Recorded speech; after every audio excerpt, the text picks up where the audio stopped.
So when I did Australia's Got Talent and I won, I realised that I had built a toolkit that I could apply to every area of my life, and it's yet to prove me wrong. Okay, spill it, because this is for our listeners. Yeah. So let me paint a picture for you. Let's just say you are backstage about to perform. You're in your costume, makeup's done. You can hear the crowd. You know that this is going to be aired live in front of 9 million people. If you slip, if you fall, there's no let's record it again. Yeah. It's live. So how do you mentally deal with that pressure? So this is what I say in every competitor briefing I do. I literally am like I'm shitting myself right now. The universe is like a radio station with infinite number of channels. And if you're on this frequency or this channel, you're tuned into that, you can receive everything on that. But if you're down here on this frequency, you can't receive what's up there because you're not even on the same channel. They're not trying to be, but some that are like, oh fuck, I'm not trying to be. How do I get up there? Yeah. What do people do? So if you're on a lower vibration than you want to be, then you need to do physical things that bring your vibration up. Our habits are who we are. It's not accident or coincidence. You're so successful because you have habits in place that equal success. And that's how you keep being successful. Kristy Sellars, welcome to the podcast. Hello, I'm excited to be here. Are you actually? Yeah, I'm so excited. So for the audience, now I've got a bit of a bio here that we've researched, a producer researched for us, but we've just speaking off camera and it sounds like there's more that we've missed. So you've been on Australia's Got Talent. Did you win that? Yes, I won that. America's Got Talent. Second place. Second place. France Got Talent. Yeah, yep. I can't remember where I got to. Spain's Got Talent. Yeah, that's happening at the moment. Any other Got Talents? Just other TV shows and bits and pieces. And predominantly for the pole dancing, is that right? Yeah, so I do pole, but I incorporate or I design a story on a screen behind me and I interact with it to make it look like makes it look like it's magic, but it's not. It's just well choreographed. Wow. Okay. So that is unreal. Okay. But what most people don't know is that behind the lights, you started off as a single studio owner. Mm-hmm. Single studio owner turned into now you own a network of pole dancing studios, and now you are disrupting the industry with your own tech platform that is rival, like that is fighting against the big guys at the moment. Now they don't like it either. what I didn't realize was, like, before we met you guys in the pole dancing network, I didn't realize pole dancing was such a thing in Australia. Why do people do pole dancing? People do pole dancing because they don't want to do a regular workout like a gym workout. They want something a little bit different. Maybe something, for women especially, something that makes them feel a little more feminine, and you'll get the best body of your life because of the exercises that you're doing. And it's basically weightlifting. Well, it is weightlifting. You're lifting yourself. And also the community. There's nothing quite like it. If you get a skill in a class and you've been working on that, the whole class erupts and they cheer. Really? And it's such a vibe that you just don't get anywhere else. I've never seen it before in my life. And I think that's what people keep coming back for, is like not just the workout, but the community from it. How many people do you reckon do pole dancing in Australia? Ooh, in Australia, it's probably around 250,000. Shit, really? Mm-hmm. Maybe more. But then you've also got aerials, which is, which in the last sort of 7-8 years has really become part of the pole industry as well. So typically you just had circus and you had pole dancing, but now you have this fusion, which is really cool. So you can do silks and hammock and... All right, so I'm just progressing here, single studio, network of studios, and now a tech platform to rival the big boys and girls.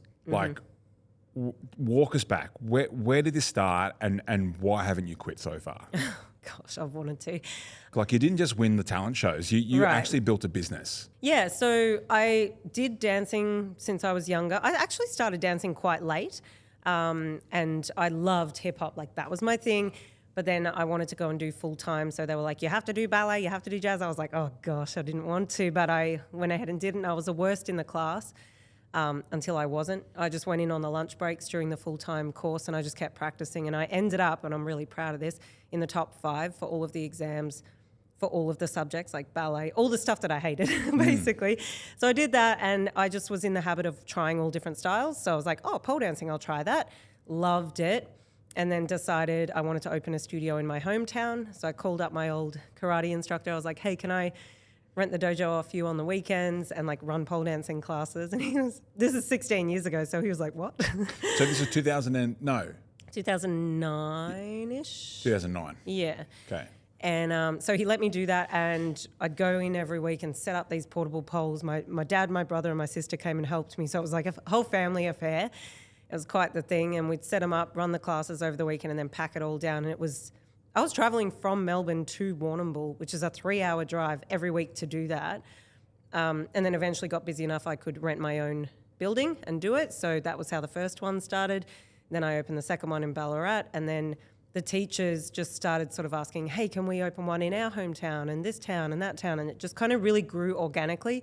I never tried to grow it as like I was franchising before I realized what it was. And then over the years, got my shit together. But yeah, so it was very organic growth. At one point I had the opportunity to expand overseas, and my kids were really young, and I decided that I didn't want to miss that. So I'm really happy that I made the choice to keep it small. I mean, 20 is still a network, but it's a small network. And so from there, yeah, across the years, we could never find a booking system that was good and suited to what we were trying to do. We felt like they were all developed by engineers, which they are, and from the perspective of an engineer, which they are.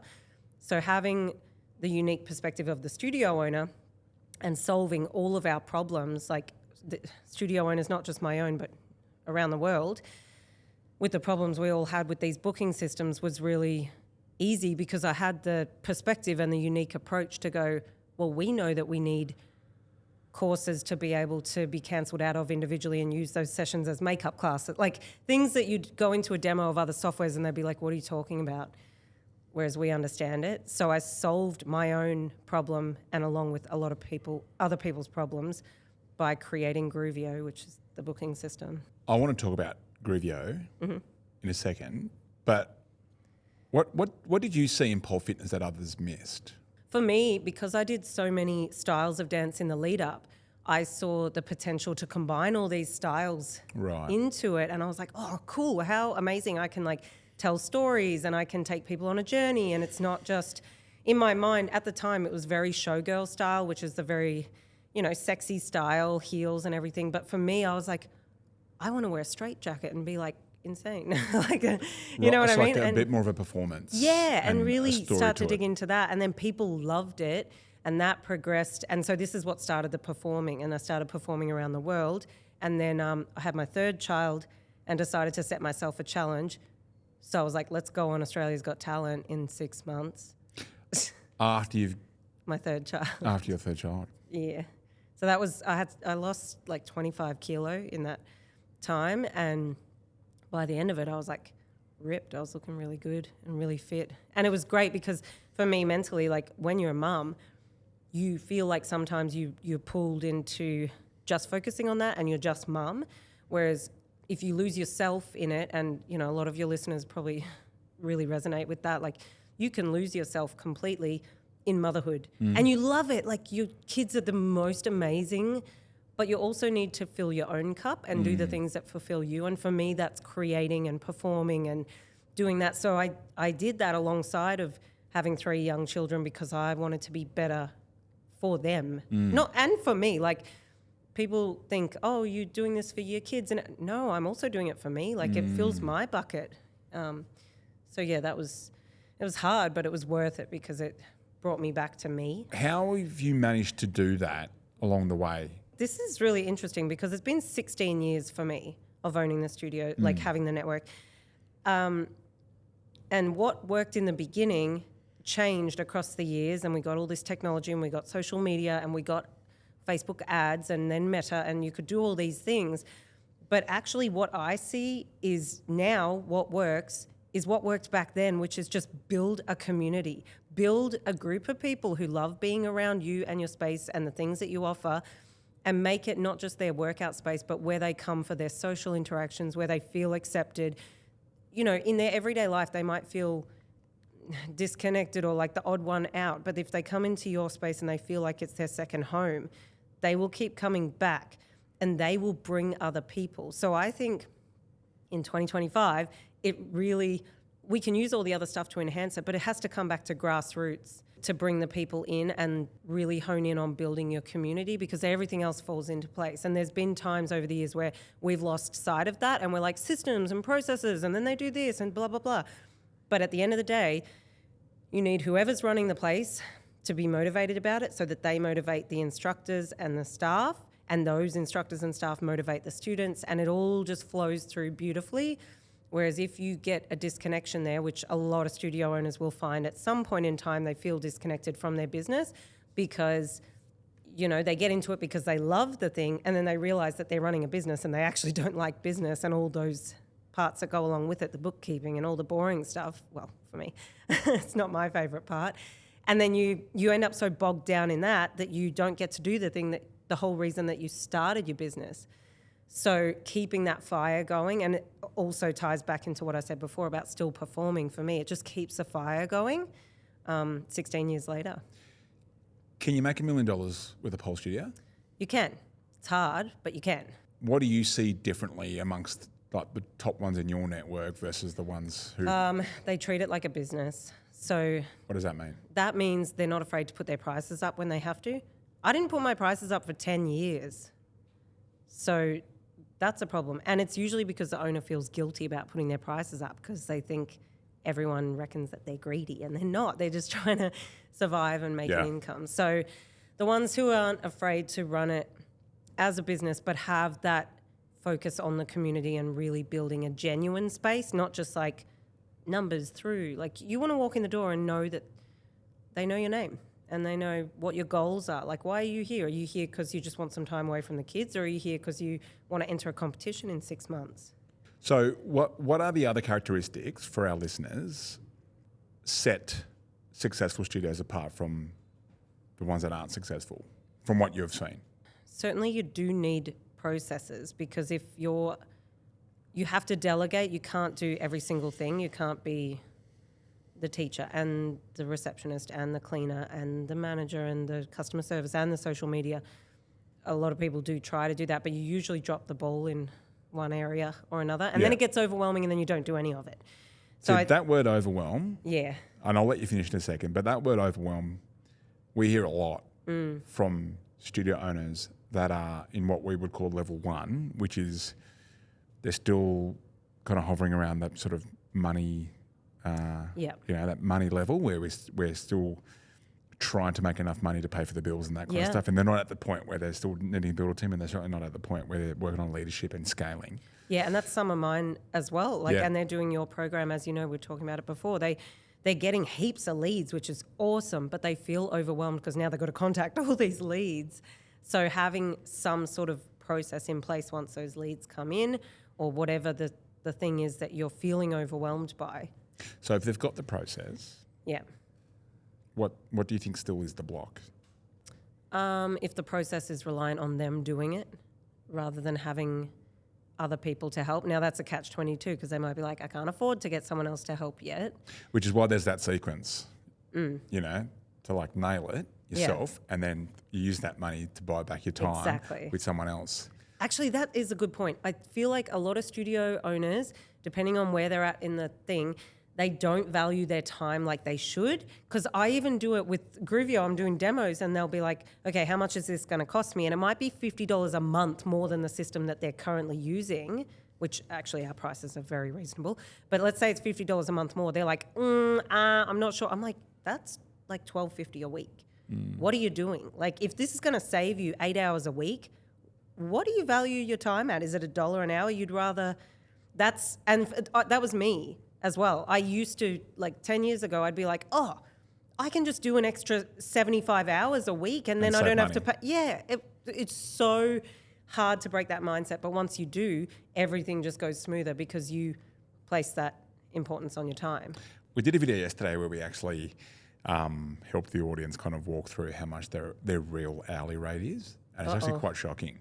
So just out of interest, right? Out of interest, a typical studio, yes, right? Or maybe we'll think back in your day when you had a single studio? How much money do you think you were making and taking, when I mean like taking out of the business on a weekly basis? Actual profit for me in my pocket. Including how much you got paid. Yeah, taking out of your business. Because most business owners, like the hook here is most business owners in this space earn less than their junior instructor when they work at their real hourly rate. Yeah. At the start, when they start with us. Yeah, that's absolutely true. When you had a studio, Yep. right? When you had operations, you had rent. You weren't just kind of... Yeah. And I had other staff. And you had other staff. How much were you taking out per week? I reckon it would have been over 1,000, but... $1,000 a week? Yeah. Let's put 1,000 of that. Okay, Which at the time bought you a lot more than now. Than what it does now. Yeah. I know. How many hours a week do you reckon you're working in your business? Hang on a second. So you were on the computer, you were doing your social media, Yeah. you were thinking about it, like... I wasn't doing any social media back then, but yeah. Hours in the business running shifts. Yep. And the classes, and on the business running around and blah, blah, blah. It was probably 8 hours a day. Like, it wasn't insane. It was a lot when you add it all up, because you pick up your phone, you answer a message, and you don't think anything of it. So, I don't know, maybe 8 hours a day? 5 days a week or 7 days a week? Like, do you reckon most of your owners are doing 7 probably days? 6. I'm just thinking back to that time when I was doing that. So, probably 6 days a week. Yeah. So, let's call that 50 hours. Yeah. Right? 1,000 divided by 50 is $20 an hour. Yeah. $20 an hour, Kristy. I know. Like, who are you hiring for $20 an hour? No one. No one.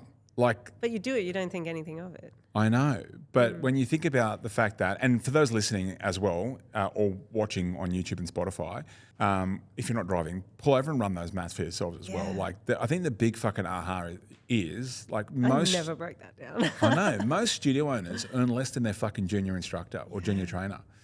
Crazy. But they've got all the stress, 24/7 stress. Like, their house is on the line, their ass is on the line, right? And that's not what you started the business to do in the first place. Yeah. I believe, for the very first, like as a first goal, I mean, eventual, is to put another zero on that. Yeah, for sure. But then if we go through that lens, you can't put a zero on that if you're still trying to do everything yourself to save some money. Like it is counterintuitive to think, for me to raise my real hourly rate, I've got to hire people, right? But the way to hire people is to make some money first, right? Yeah. So, like, what advice would you have to our listeners around, like, how to position yourself better to make some more money into your studio so that you can hire yourself? The first thing is honestly the mindset. Tell me more. Yeah. So what does that mean? That means there was a definite shift for me, and I can't remember exactly when it happened, but it was in the space of only a few months when I had this aha moment of like, oh, if I value my time and I pay someone else to do these tasks that are not high value tasks, then I can use my time to do the high value tasks. So this is one example, right? And it comes up in the franchise, not all the time, but often enough. Like, it's a network, you have issues with people occasionally, whatever. A student might be unhappy for any number of reasons, right? And the studio owner might spend, and they want a refund. They're like, I want my $240 back or whatever it is. The studio owner could spend up to a total of like 5 days across a few months going back and forward with this person. Like, no, you agreed to this, blah, blah, blah. Not only is it the hours that they spend, but it's the vibrational energy that becomes so negative. And I say to them, I'm like, give them their money back and put the energy into getting more people in. Dirty calories, we call that. Dirty yeah, calories. I love that. That's really good. This is a major thing, and I think it's hard because studio owners are like, no, I'm in the right. I shouldn't have to give that money back because they're clearly in the wrong, which is often the case, actually, but it doesn't matter. It actually matters more about your business's reputation as well, because the unhappy people are always the loudest. Every time someone's unhappy with any of my businesses, anytime this has happened, I make it my mission to turn them into like our biggest raving fan. And I do it over and over and over. It's so satisfying. How do you do that? You talk to them and you listen. Like, you take on what they're saying and you don't just do it for the sake of like, oh, I understand what you're saying. You actually understand what they're saying and you go, right, that's crap that you had that experience. But life does happen and things that are unpleasant happen. But what can we do now to make this better for you? And you go above and beyond. So I have a small business, e-commerce hand grip thing. And if a customer gets something and they're not happy with it, I will send them that again and extras. Like, not just pay for the shipping, not just replace their thing, but send them above and beyond. And that's the same with the classes. Like, you wouldn't just give someone a replacement class. You would give them, oh my gosh, I'm so sorry. Here's your replacement class and here's 2 others just because we want you to have a great experience. So like, I don't know if that's too much, but for me, it's always worked really, really well just to go above and beyond what people expect. And then they're like, oh, and they'll actually say, I didn't have a great experience to start with, but man, the customer service, I've never experienced anything like it, and I love this brand now. And then they tell people about it, and they become the biggest cheerleaders. And so if I'm an audience listening, it's like there's a bit of, what I'm hearing, there's a little bit of like whether you're right or wrong is almost irrelevant. It's more about getting rid of those dirty calories and staying in the zone of making money at the start so that you can buy back some of your time with other people in place. And keeping your energy in a positive mindset, positive headspace, positive vibration, whatever you want to call it, because you having good energy attracts people to you. Whereas if you're bogged down, and it's happened to me, I had a legal thing back in the day about my business name, which, no, this is why Physi-Pole exists. What was the name before? No, it wasn't that. It was that the logo we purchased off of Shutterstock. We bought the right license and everything, but this girl decided, so the photographer had obviously sold it to Shutterstock and they owned the thing, but the person in the photo, and it was just a silhouette, she was like, that's me in the photo. You can't use my image. I'm going to sue you, blah, blah, blah.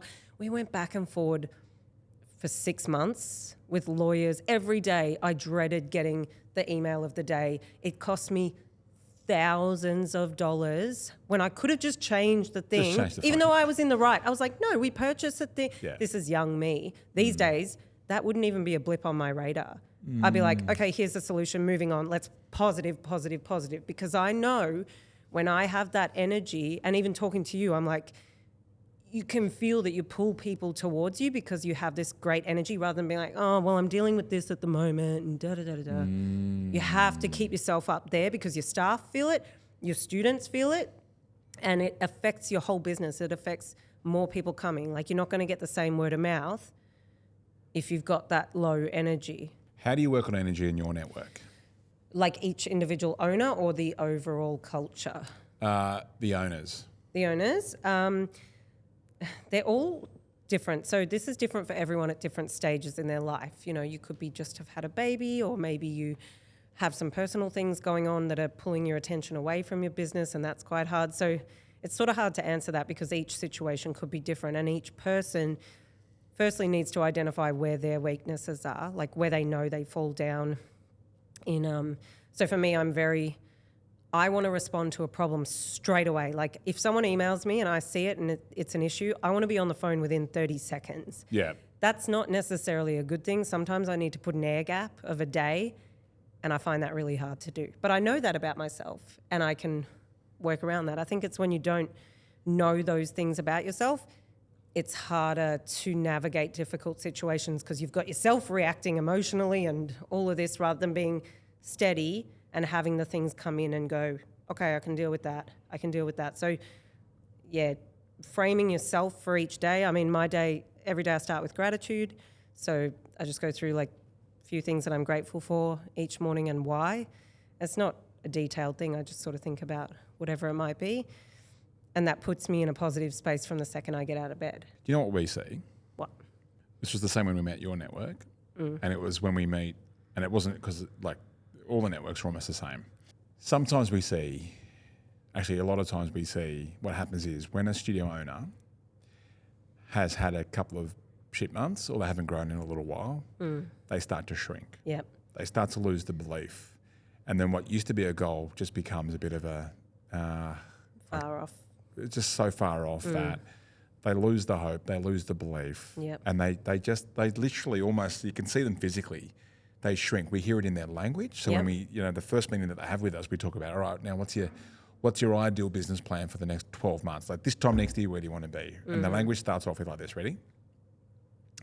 if we could just... Yeah. They go, if we could Just the minimum. If we could just put on an extra 20 members. Yeah. If we could just get back I know. to break even, if we could just this kind of stuff. And like audience, if you're listening to this going, oh my God, that is me. Yeah. Then the biggest thing that I want to impart on this episode right now is there's a great book called 10X is easier than 2X.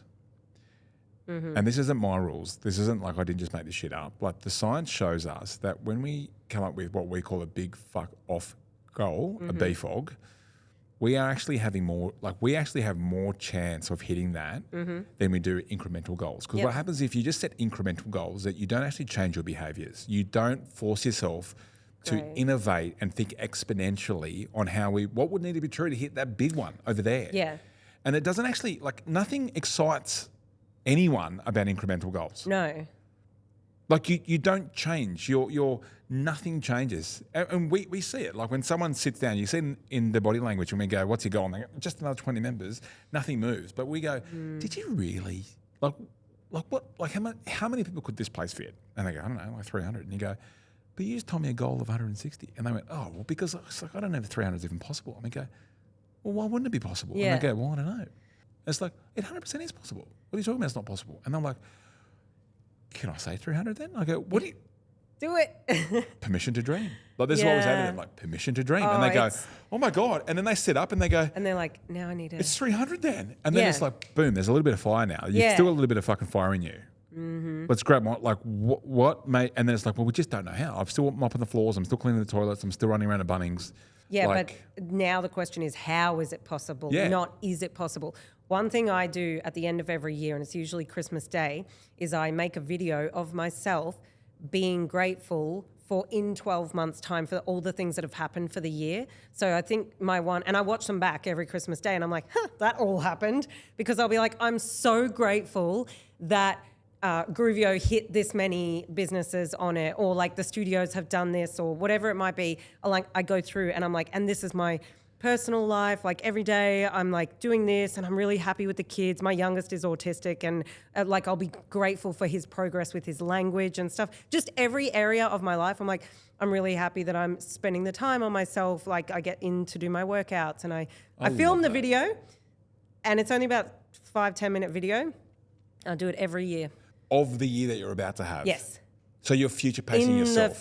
So I do it when I'm about to perform on stage as well. So I'm waiting to start my show, and I'll think, I'm so happy and grateful I just did such a great performance and everything went so well. That's epic. I live mentally in the future, and then everything just happens So when I did Australia's Got Talent and I won, I realised that I had built a toolkit mentally that I could apply to every area of my life, and it's yet to prove me wrong. Okay, spill it, because this is for our listeners. Yeah. So... What's this? Is this called visualization? Is this visualization? What is this? It is. It's some Oprah shit. I think it goes back to like Napoleon Hill's Think and Grow Rich. Like I think a lot of things that we listen to originate from that book. And if you haven't read it, you need to. It's very old and it's in that language, but it's 100% worth it. I listen to it each year. And David Goggins can't hurt me. I love that. The Gog.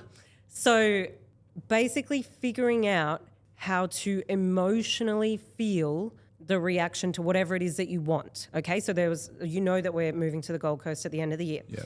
We didn't even have the apartment yet that we were trying to buy, and every single day it was written in my gratitude journal, and I was emotionally laying there feeling the feelings of being like, I'm so grateful that we got the loan for that. Like, I'm so grateful that everything worked out. Now I'm laying here in my new apartment. The beach is right there. I can smell it.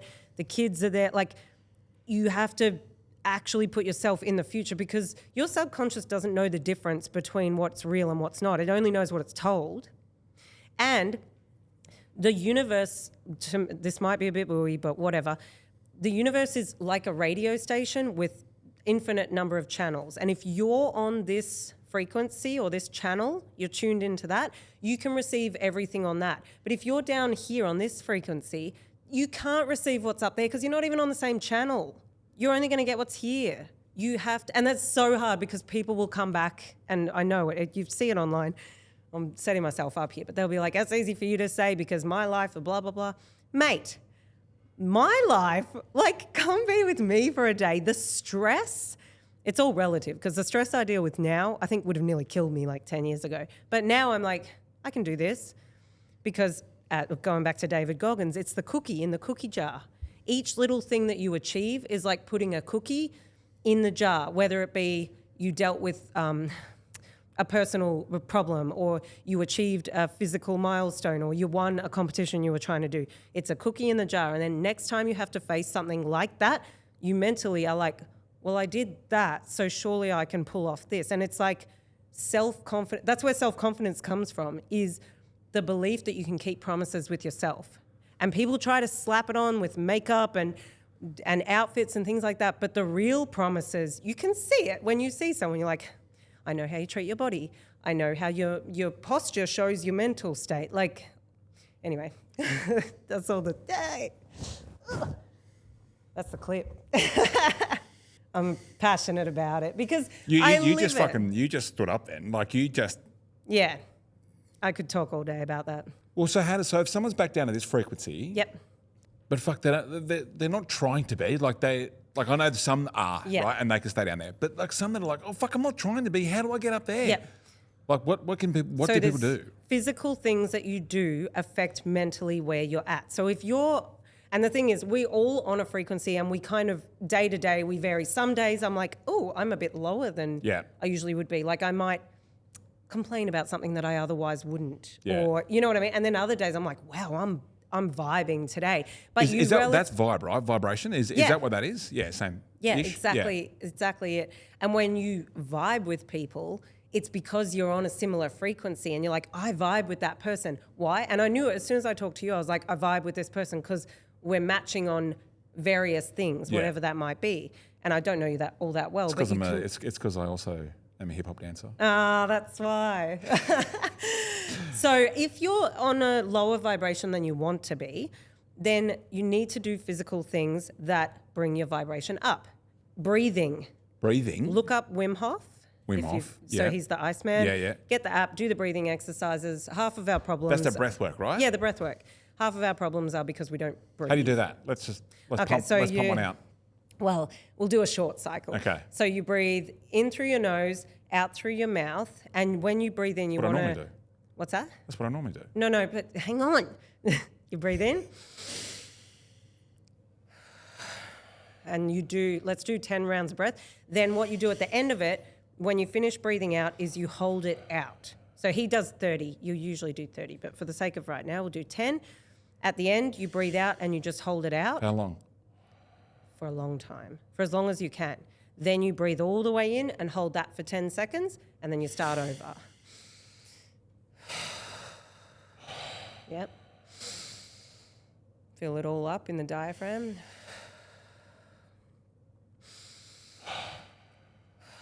And then on the next one, Audience, do it with us. Hold it out at the bottom. Don't do it if you're driving. And then you hold. Or podcasting. Mm-hmm. You feel your body go a bit tingly. And if you're laying down, it feels really nice. And then you breathe all the way in.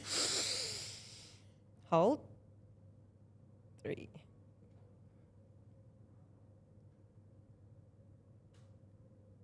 And then breathe out. And you just breathe normally and you start the cycle again. And already you can probably feel yourself. Wow, a bit like... Yeah, a little lightheaded and stuff. So you do 30 rounds of breath and then a hold. So you could go as long as you want. I used to be able to hold about 3 minutes on the out breath with no oxygen. And it's because you're oxygenating the cells. And this is really good to do before an ice bath because it lowers the pain receptors on your skin. So you do it before an ice bath and then you hop in and you're like, got it. All right, so breath work is one of those things. Okay, so breath work, who knew? Feet on the grass. Is that like, that's grounding or something, right? Yeah, earthing, whatever you want to call it. It will lower your stress. Basically treat yourself like a plant. I heard it discharges you or something. Yeah. Yep. So the negative energy can come out that way. Water, literally you're a plant. As in like hydrating? Just hydrate yourself, yep. Shout out to Billy. And obviously exercise is going to be a huge part of it because you're going to feel better about yourself. You mentioned gratitude as well. That's probably going to be a big thing, right? Yeah, so I would start with those five things. Yeah, so you said breath work, just for everyone. So breath work, grounding, water, exercise, and gratitude. So those 5 things. Yeah. Straight away you'll come up. Straight away you'll increase your frequency. Yeah. And then, so the gratitude, you can be grateful for what did happen today. So a lot of people start with it in like a reflective way. Yeah. As in, I'm grateful that I got that call today. And so they're looking in the past. Then when you get good at it, start to do it into the future and be That's like, interesting. I'm grateful that today was a really good day. And I say it to my son, he's 7, every day I drop him off at school. I'm like, today's going to be such a good day. Are you excited?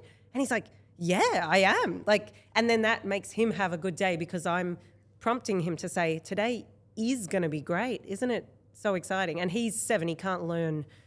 Well, I mean, maybe he can, but like, I'm not doing it in the future tense with him, but I kind of say, I'm not saying, wasn't today a great day when it's 8 a.m. because he'll be like, what do you mean? So the listeners that are like Separation Sunday fans or part of the club, those first 3 boxes is exactly what Kristy just mentioned, right? We talk about the diamonds from the week.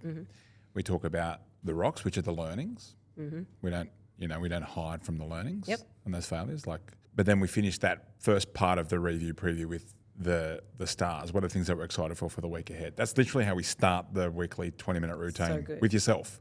I've seen you do that. Yeah. And you share other people's. I think it's great. There's a full club. Like there's actually other people doing it now. And I love it. Well, I've got no reason. There's nothing for me to sell off the back of that. It's just like I want people to live a designed life, like their ideal life. And it starts with just 20 minutes on a Sunday. Yep. And it's literally changed their lives. If you're listening and you don't know what the fuck I'm talking about, if you go to my Instagram, hey.doza, hit follow, and then message me Sunday, and I'll give you the training, the free template. Do it. So I want you to come back to this little starter kit of mental toolkit that you do before you jump up on stage in front of a global audience and before you're about to do something epic. Yep. What's your process there? Where do you go to? Okay, so let me paint a picture for you. Let's just say you are backstage about to perform. You're in your costume, makeup's done. You can hear the crowd. What's my costume look like? What's your costume look? I don't know, some kind of like army, military, black, patent leather type deal. Okay, cool. Strong. Yeah. I'm glad you didn't say Shrek. That would be funny. You'd probably be a little more relaxed if you were doing Shrek. So let's just say you're ready to go on stage. You know that this is going to be aired live in front of 9 million people. Shitting myself right now. If you slip, if you fall, it's in front. There's no back. There's no let's record it again. Yeah, there's no Control Z. No, it's live. So how do you mentally deal with that pressure, right? You know how I literally am like I'm shitting myself right now. Like I can feel it. Like you just mentioned, you're right? about to walk out in front of Simon Cowell, Never heard of one him. of the harshest judges on the Got Talent show. He's the mean one. Yeah, Everyone's yeah, like, yeah. and he's he loves me, by the way. Heidi Klum. Oh, yeah. Other like celebrities. You're about to walk out in front of celebrities, 26 cameras catching every angle that you could possibly do anything on, and every inch, every millimeter of you. And you're a soloist, and you could hear a pin drop, and you're about to start. Oh my God. So you cannot think, oh my God, I hope I don't mess up. You cannot even think it because your subconscious doesn't know the difference. So this is what I say in every competitor briefing I do. Do not think, I hope I don't mess that up. I hope I don't fall in this bit. I hope I don't make a fool of myself. Absolutely not. I don't even like saying it right now on the podcast because that vocabulary does not exist for me at all. I say, I'm really glad I did a great job. I'm so happy that I nailed that timing. Everything looks great with the screen. I look good, like the movements are sharp, strong. And this is what I did for America's Got Talent because I was actually shitting myself before the audition because you don't know how they're going to take it. I visualized every night laying in bed. I was like pretending that I had just finished performing. I could feel the stage under my toes because I'm barefoot. I can feel the crowd erupting, like they're on their feet. The judges are all on their feet. The wave of positive energy coming towards me, and it could not have been a better result.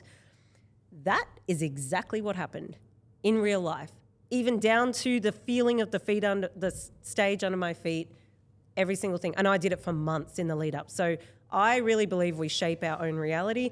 Fucking oath. So this is not going to go down well, but I do think that everything in our own lives is our own fault, good or bad. Yeah, what do you mean? I completely agree. I don't mean with you, but I just know on the internet sometimes people don't like that idea because they're like, no, it's because of Trump. This happened to me and this happened to me. And whenever something happens and it may be, well, I just find a way to take responsibility for it. Because if you're responsible, you're the driver. You're not the passenger in your life.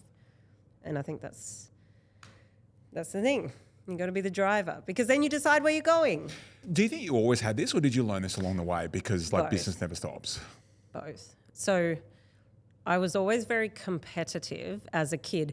But then once I worked out that I could train my mind to achieve these things and put it into physical practice every day, because it doesn't just happen. I could drop down to a lower frequency if I didn't maintain. It's the same as a workout. Like your brain is the same as your muscles. Like if you don't work them out, they'll drop. So you just do the things that you know equal success for you. And it might be a little bit different for everyone, but you do the things that you know are going to work for you and you will not fail. Like you will hit every time. And you know what? For me, with Groovier right now, I'm being completely honest and open. I've told you, I remortgaged my house. Everything I own is in on this software. I was doing very well before, like performing, getting paid really well for really high profile performances around the world, and decided to risk it all on a software and be the little guy taking on these big guys that have been around for 20 plus years because I know that the problem was not going to get solved if I didn't. I was waiting for someone else to do it. I wanted someone else to do it. I've risked everything on this and it's all in. Like I was driving here and I had a meeting, like I knew that this was the case, so I needed to drive halfway and I had a cafe picked out to have a demo meeting and then drive the rest of the way. Tomorrow morning I have a meeting at 4:30 a.m. because that's what it takes. It's whatever it takes. And you said before, it has to be the fire. And for me, the fire is coming from if I don't make this work, it's everything my family, like it's everything. It's our house, it's the education for the kids. Like it has to work. There's no other option. Why do you keep going? Because it's going to work. It already has. I'm just not in the timeline part. I'm a few months off of where it hits.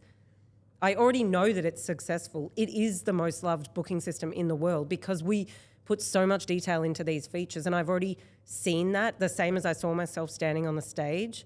I already know that that's coming. There's just a gap between right now and there, and that is stressful because sometimes my brain forgets that I need to live up there in the future rather than in the present moment reality where I'm like, shit. Okay, this one's for my clients, members. Mm-hmm. Kristy's just done the 300% rule that we talk about. What's that? You got to tell me. The 300% rule is 100% clarity with 100% belief 100% of the time. Yeah.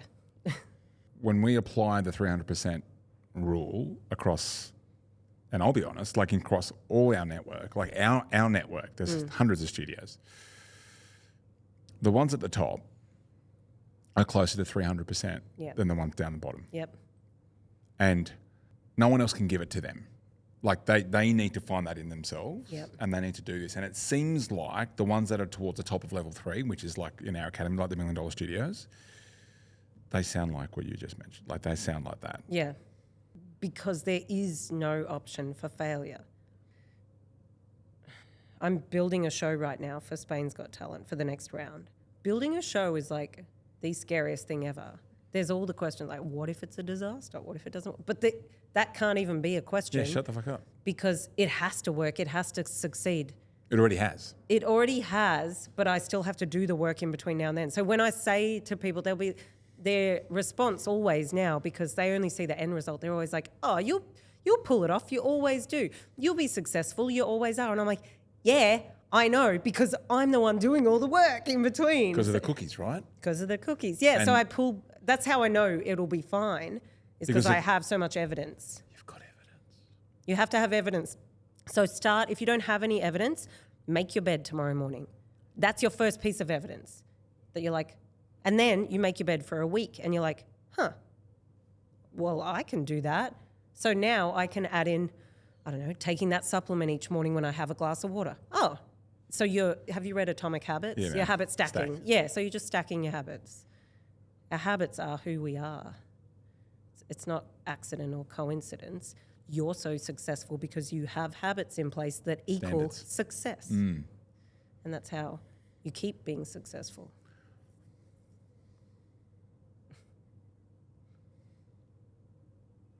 I wish I could share that with everybody. Hopefully this is reaching. I think we might be. We might be recording. Sweet.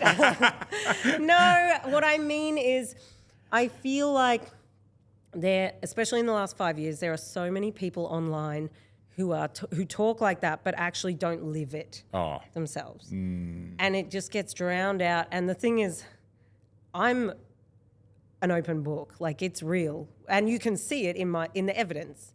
You can go back and look and look and look. And I should make more of an effort to share. I might read out that message. Message? I'm going to read out a message. This is like, we're talking about unfiltered, man. This is happening like live. Oh my God. Kristy, like, I love these guys. So we had some clients in the at the office yesterday. I jumped on their pod, and then we're sitting around our office, and they were just talking about like how things are at the moment with their business, and things like to everyone else in their space, they would look like they're the big dogs, right? But I just knew that they had unmet potential, and I knew they could be doing more, not because of like toxic hustle culture, but I just knew that like they were settling. You know how you just get that feeling? Yeah. Yep. Like, why haven't you stopped? Because you've got more. Is there more potential in you? Yeah. I did at one point about 7 years ago. I was like, I could retire. And I did for like 6 months. Or 6 months? Because I got bored. And I was like, Yeah. I have so much more of an imprint to leave on the world than what I've done. So it's just fulfilling what I was meant to do. Okay, so these legends came to the office. They were talking for a bit, and then it was me, Soph, and Ben, and they finished talking, and they're like, we're doing this, and they go, well, you hate it, don't you? And I go, I just think you guys are fucking pussies.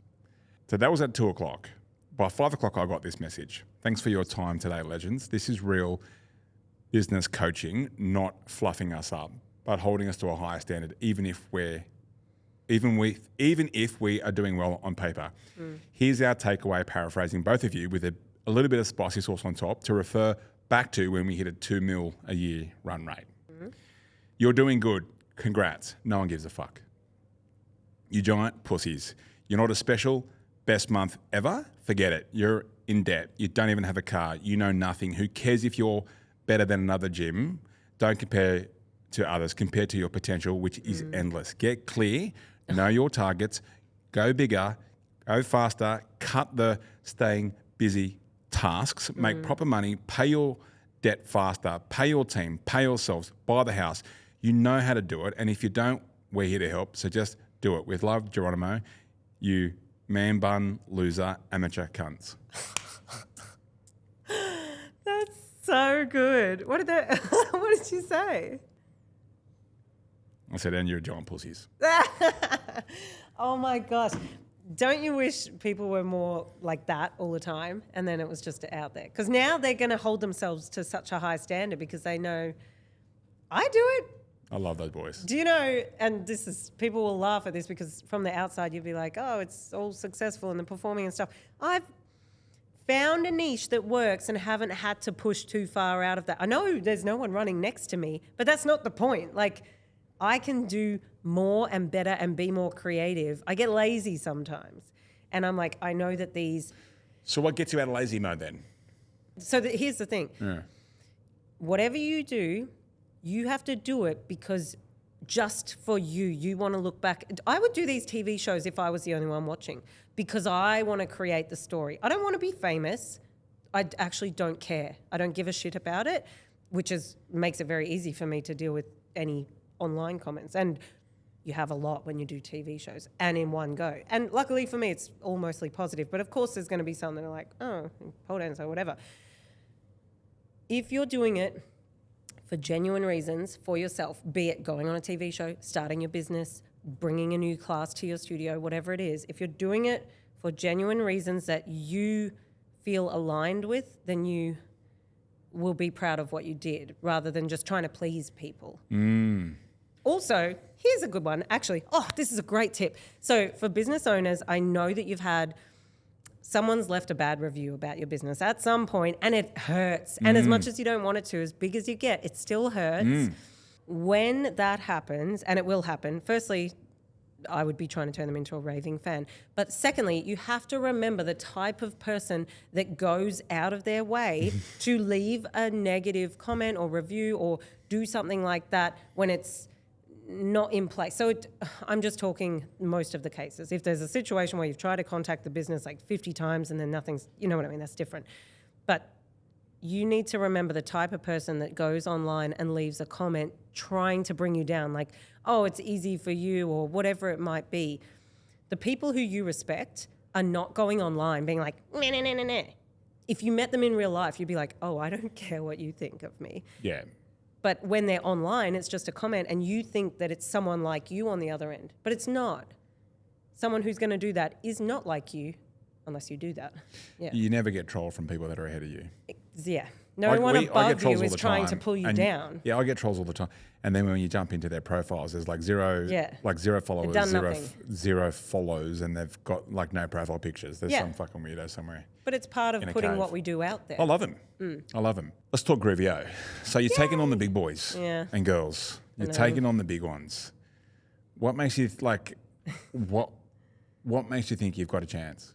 Because it's from the studio owner perspective. And I actually know the founder of MindBody. He hasn't been there for 5 years or so, but the founder even says himself, there was a point in time where it changed from being all about the studio owner to basically the engineers got in an ivory tower and decided what they thought was going to be best and developed those things. And this is why so many business owners that I speak to will say that MindBody feels like it has 1,000 features and nothing makes sense. Now, it might work really well for some people. Okay, that's fine. Great. Use the system that works for you.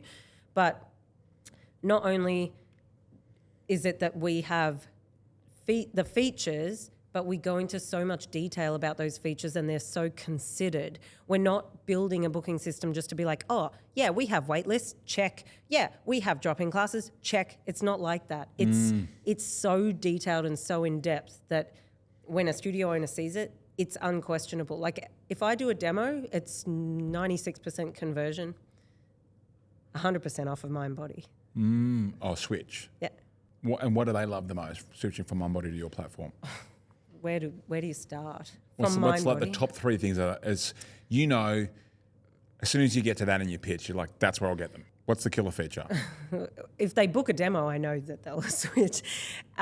Basically, when I'm taking them through, the first thing that they say is, this just makes sense. Like everything just makes sense. I don't even know the system, but I feel like I can use it straight away. They feel like it just makes sense. The second thing they comment on is how much Groovier brings the community together. So, for example, if you create a class and you put it on the schedule, people start booking the class. Every class automatically creates a group chat for the class and anyone who enrolls is added into the group chat automatically. Studio owners up until now create a Facebook group and then they've got to add you to the group and remove you when you don't. Why do I want to be in a group chat with people in my class? Because if you're working on a routine, the videos can go there, the photos of the costume ideas, the links for the song that you're going to do, catch up after Pilates at the coffee shop across the road. You're building community and you can also create custom groups. So if you've got competitors, straight away they're supported.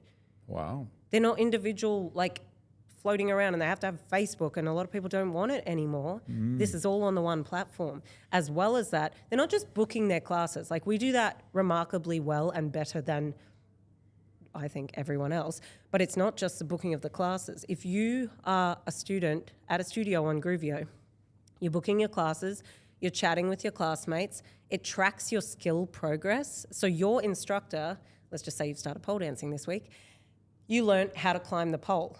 I can mark that as in progress, and then you will see it on your app that you're in progress with that skill. And then when you achieve it, I mark it as achieved. So it's goal tracking for you. When you come in to train practice sessions, you know exactly what to work on. And you'll be like, well, she still hasn't marked off my climb yet, so I need to work on that. So you're tracking your progress. It's got built-in retail, so you just buy, hoodies, shoes, whatever you need, straight on there, making the studio owner's life easier. Because as you know, the studio owner may not have a receptionist full-time.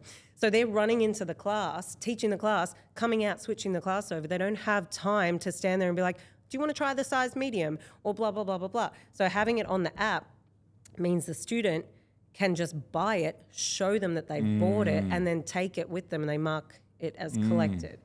So you can send homework. And so it's just a holistic approach to what it should be. And the features that are coming, like, it's only been live for 18 months and it's already better than what's out there, like far better. But the features that are coming, the way that I've thought about how AI integrates with all of this, and really giving the studio owner back the time that they spend on these tasks that they really shouldn't be, to get them back in the studio doing the thing that they actually love so that they can be excited about their business and have the higher frequency to bring people in.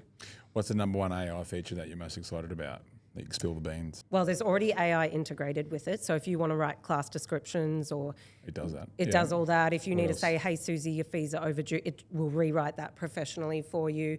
It can do your emails. Rewrite that professionally. Yeah. Rather than, Susie, where's my money, bitch? Yeah, it's really, really good in that way. But what will happen is if you're planning a show and you go, here are all my sponsors, here are all the judges' bios, here's all the information. I've got 25 acts and I want 90-second breaks in between, and I want MC notes for the 90-second gap, summarising all this information in a way that's exciting for a crowd in a live audience. Write the notes for me. And it will just do it. I've got performers in this show that are doing multiple numbers. Make sure there are at least 3 numbers in between any that they are in, so they have time to change costume. There's like the detail that's coming, and then you'll schedule a class. I'm really spilling the beans here, but what do you do after you schedule a class? You need to go on social media and tell people about it, right? Right. Yeah. So why isn't that all done on the one platform? Gotcha. We already know the class name, the time, who's the teacher, the description. In Groovier, you've also got videos and photos for every class, so that when you're looking at a class, you can be like, oh, that's what I'm going to learn. Cool. Higher conversion rate because there's video there to see what it is. So we've already got all of that. Why can't we just draft your Instagram post and have you, if you want to, edit the caption, but Gilly, our AI, has already written it for you and you just go post. So how much time did I just save you? 15 minutes for each one? That's one feature. Other features that are already in it, like the auto cancellation. If you've got a class tonight and you say to the system, I need a minimum of 3 students to run this class, and if I don't have 3 students 6 hours before the class, I want you to cancel the class, remove it from the schedule, notify everyone who was booked, including the instructor, and automatically give them their credits back onto their membership or package. I haven't touched a thing. Fuck, that's cool. We used to call and say, oh, they're at work, they're not going to know, blah, blah, blah. Yeah. It'd be saving us 3 hours a week per studio, that one feature. Stuff like that. What's your goal for Groovier? To let the studio owners have their lives back. Like, build the system that we all wanted the whole time, something that actually makes sense and speaks to us, not something that we have to learn and do workarounds and feel like the admin is you want to be excited about the admin, like, cool, we've got a leads tracking, like leads management system within it. So you can have the leads form, they come in there and you can contact them. So just bringing it all into one place in a way that makes sense. Well, the original goal was just to solve my own problems, and now it's in turn solved a lot of But how will you know? Pay back my house, that's the goal. Yeah. Like, what's a tangible goal for the Groovier platform and for the Physiopol network that you've got at the moment? In terms of numbers, I would love Groovier to get to 1,000 businesses. I haven't actually set a timeline for that, but I do have a timeline for 450, and that's exciting because that's already happened in my mind. Once I get there, I'll set the... Where are you at now? 130. Okay, so 130 to 450 Yeah. for Groovier, and then eventually 1,000? Yeah. And then, but the thing is, once you get to 1,000, if the system is good, the word of mouth and it's going to keep viral growing. loop, Yeah. For PhysiPol, at the moment, I would love to see, it's not as tangible in terms of student numbers. I would actually love to see all of the owners have that fire again about their businesses, because really COVID kicked, especially our Victorian studios, in the ass. And that's not an excuse, because you have to like pick up and get going again. But the reality of their reality is that it did impact really, really heavily. And I'm sure a lot of people listening probably understand that. It just hasn't been the same since then. I think people's mentality towards classes have changed as well. So we've had to change a little bit how we offer the classes and shift with what people want as well. Can I be a little bit of a... And Do I'm it. probably going to get some hate from your people. Okay. And I know, shout out to Victorians. I know you guys got kicked in the ass from your mate, Mr. Dan. But when did COVID finish? Oh, yeah. Years. I think it's is it time to move on? Yeah. And I know I'm going to get hate. No, that needs to be said. They know that. Like, you're not going to offend my people with that. They know that. And there's it's got that nothing on with mental classes too. shift. Like the Pilates is 6x'd. Like we work with so many fucking people that run classes. They are fucking booming. Yep. I think it's a belief thing. Yep. And you were saying before that they got leads. Yeah. Who's calling the leads? Who's calling the fucking leads? They turn off the ads. Not all of them. Yeah. But I have had conversations with a couple where they're like, I've got all these leads, but it's so overwhelming. I turn off the ads because I don't have the time to call the people, or I call them and they don't answer. Because you called at the wrong fucking time. Yeah. If you give me a lead, if I get your phone number, you're like signing a dog up. and bone. Yeah. Like, So like, that's the thing. Like, I'm not taking away what happened with Rona because like we all went through it. Just say that after you called all those leads 10 times. yeah. Yeah, and feel free to hit me up on Instagram and yell at me if you want it because I said that. But that's like, let's just cover the quick wins first, like the things that are actually in our control. Like, let's just make sure we ring these leads and offer the right price, and you know, let's like run the onboarding plays, and like you've got the fucking script, follow the script. That's just to get people in the door, and then there's how to run the business. Like then if everything else doesn't work, then we can talk about Corona. Yeah, I think it's not that coming from the student end. I think it's just the mindset of some of the studio owners. I know. And I love them, but they haven't adjusted. So they're still down there. So then everything that they do is a result of that. I know. Whereas if they make that mental shift and just expect that everything's back to normal and expect that good things are coming, like you can lead a horse to water, right? And you would know it. You've got the whole program. Like you would see it over and over and over. You're like, I have a system and it works, but you have to do the things. That can be frustrating from your point of view and mine as well.